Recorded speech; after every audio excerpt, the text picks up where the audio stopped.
Rusiyada miqrantlar üçün ən yüksək maaşlar açıqlanıbdır. Yerli medianın yazdığına görə Rusiyada miqrantlara ən yüksək maaşlar idarə heyətinin sədri vəzifəsi üçün 380 min rubl, təhsil fəaliyyəti üzrə menecer üçün təxminən 303 min rubl, həmçinin istehsalat direktoru üçün 255 min rubl məbləğində təklif olunur. Bu məlumatlar Rusiya Əmək Nazirliyinin təqdim etdiyi statistikaya əsasən yerli media tərəfindən təhlil edilibdir.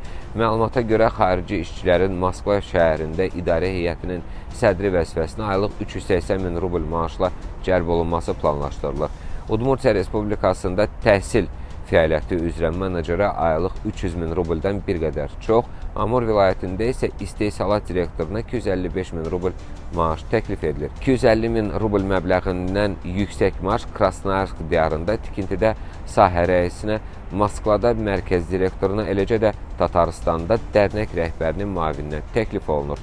Krasnoyarsk diyarında miqrantlar həmçinin prorab, yəni tikinti işləri üzrə rəhbər və yanacaq sürtkü materialları anbarının müdiri vəzifəsinə aylıq 230 min rubl maaşla dəvət edirlər. Eyni məbləğ Moskvada departament direktoruna və Yamal Muxtar dairəsində tornaçıya təklif olunur. Ən aşağı maaşlar isə 25 min rubldən çox deyil. Belə vakansiyalar əsasən Vladimir və Samara vilayətlərində yerləşdirilir. Ən aşağı gəlir Smolensk vilayətində aşpaz vəzifəsi üzrə aylıq 23.500 rubl təşkil edir.